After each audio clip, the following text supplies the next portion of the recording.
नमस्ते दर्शकबिन, म तपाईहरुलाई अहिले ठ्याक्कै यो गुजरातको म दरियाको एकदम छेउमा छु र यहाँ सोमनाथ एक पवित्र मन्दिर छ।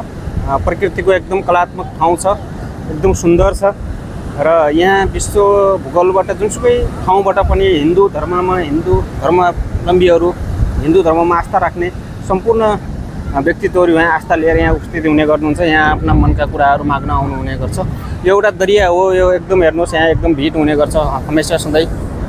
एकदम स्वर्गकै एक नमुना जस्तो लाग्छ मैले तपाईलाई देखाइरहेको यो ठाउँ र प्लस यहाँ कोही अब मैले त्यति राम्रोसँग चिनेका अथवा भएका व्यक्तित्वहरू त हुनुहुन्न। हेर्नुहोस् यहाँ होइन, यहाँ व्यापारहरू, बिजनेसहरू, यो सबै कुराहरू यहाँ छ। अनि यो त तपाईँको दरियाको ठाउँ हो। यो आज अलिकति भिड अझ कम छ, यहाँ योभन्दा पनि बढी भिड हुन्छ भन्ने कुरा चाहिँ मैले सुनेको छु। तपाईहरु हेर्नुहोस् यहाँको छालहरू हेर्नुहोस् होइन, यहाँ तपाईँको माछाहरू निकाल्ने पनि यहाँ हुन्छ। तर अहिले चाहिँ त्यो सबै कुराहरू देखाइएको छैन। म यस्तै घुम्ने सिलसिलामा म यहाँ पुगेको थिएँ र मैले पक्कै पनि यहाँ एकजना मैले हाम्रो नेपाली दाइलाई भेटे जस्तो लाग्यो। उहाँहरूसँग म केही कुराकानी गर्छु, अनुसँग कुराकानी गर्छु। सर नमस्कार। सर हजुरको शुभ नाम? शेरबहादुर खत्री। म तपाईँलाई के कुराहरू सोध्छु, हजुरको होइन, हजुरको ठेगाना चाहिँ कहाँ हो? मेरो सिमता गाउँपालिका वडा नम्बर 8। वडा नम्बर 8 भनेपछि गाउँको नाम? साउखोला। साउखोलाको नाम। तपाईँ यहाँ खास यो मनोरञ्जन दृश्य लिन आउनुभएको अथवा हेर्न आउनुभएको, यसको लुप्त आनन्द उठाउन आउनुभएको कि खास यस्तै केही काम अथवा केही कारणवश यहाँ आउनुभएको? होइन सर, यो हामी अब कामको सिलसिलामा आएको हो। त्यही भएर अब यसो अब जाउँ त, आज एकछिन छुट्टीको दिन मिलाएर अब एकछिन घुमफिर गर्न जाउँ भन्दै। तपाईँ यहाँ काम गर्नुहुन्छ? काम तपाईँ के कस्तो हो? यहाँ होटल लाइनमा गर्नुहुन्छ? होटेलमा हो सर, होटेलमा कुकिङ गर्नुहुन्छ जस्तो लाग्यो मलाई। हजुर हजुर। अनि म हजुरहरूलाई केही कुरा सोध्छु होइन, हजुरले भन्न सक्नुहुन्छ? जस्तो कि अब भन्नु होला नसकेपछि अब जस्तो कि तपाईँ यहाँ काम गर्न आउनु भएको छ होइन, जस्तो कि अब नेपालको कस्तो छ भनेपछि उहाँको जस्तै वातावरण छ कि हाम्रो आफ्नै घर परिवारमा दिदीबहिनी दाजुभाइहरूसँग बसेर, आमा बुवासँग, छोराछोरीसँग बसेर खाएको जस्तो, मिठो खाएको जस्तो नहुन सक्छ। तर वातावरण कस्तो छ यहाँ काम गर्नको लागि? छैन सर, वातावरण ठिक छैन। कहाँ ठिक हुन्छ र? घरको जस्तो छैन। घर जस्तो कहाँ छ? छैन नि सर।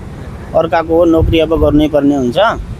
तर यसै विषयमा मैले तपाईँलाई केही कुराहरू गरेँ होइन, अथवा तपाईँको हुन त म तपाईँका व्यक्तिगत कुराहरूलाई कोट्याएर मैले देखाउन चाहेको चाहिँ होइन होइन। तर खास के भनेपछि तपाईँ जस्ता यहाँ हजारौँ नेपालीहरू हुनुहुन्छ, दिदीबहिनी तथा दाजुभाइहरू हुनुहुन्छ, यहाँ काम गर्नुभएको छ यो ठाउँमा होइन। तर उहाँका अवस्थाहरू कस्ता छन्, उहाँहरूले कस्ता दिनहरू कट्याइरहनु भएको छ, उहाँका चरित्रहरू कस्ता किसिमका भइरहेका छन्, चलिरहेका छन् होइन। तपाईँ चाहिँ यो सबै हुनुको प्रमुख कारण चाहिँ के हो जस्तो लाग्छ तपाईँलाई? सर अब दिनहरू त एकदम के राम्रा दिनहरू हुने है, छैन त्यसो खास यो तपाईँको यहाँ आएर काम गर्नुपर्ने अथवा यहाँसम्म आउनुपर्ने अवस्था चाहिँ बाध्यता चाहिँ के कारणले निर्माण भयो? अब हाम्रो अब नेपालमा रोजगारी केही पनि छैन, कल कारखाना उद्योग धन्दा भन्ने केही छैन। अनि हामीले त अब किनभने एउटा परिवारको लागि पनि अब केही रगत पसिनाहरू बगाएर हामीले अब पाल्नै पर्ने हुन्छ। यसको श्रेय अथवा यसको दोष चाहिँ तपाईँ के कारणले यस्तो भयो जस्तो लाग्छ तपाईँ? सर हाम्रो अब नेपालमा भन्नुपर्दा हाम्रो सरकार छ नि, सरकारले त्यति राम्रो भूमिका गर्न सकेको छैन। अब गर्छ कि भन्ने आशा छ, अब के हुन्छ हेर्दै जाउँ। जस्तो कि अब त्यो पुरै समग्र हाम्रो नेपालको अवस्था रह्यो होइन, नेपालको पूर्वदेखि पश्चिमसम्मको, उत्तरदेखि दक्षिणसम्मको, यहाँ सम्पूर्ण यहाँ हुनुहुन्छ। तर मैले खास व्यक्तिगत जस्तो कि तपाईँको गाउँघरमा त्यही अथवा तपाईँको त्यहाँको सिमता 8 भन्नुभयो होइन, साउखोला भन्नुभयो होइन, अनि त्यहाँको कस्तो छ अवस्था, त्यहाँको वातावरण कस्तो छ, राजनीतिक माहौल कस्तो छ, अथवा शिक्षा स्वास्थ्य जस्ता पूर्वाधारका विकासहरू कस्ता छन्, के छन्? सर खासै ठिक छैन भनौँ, यस्तै हो, काहीँ पनि छैन।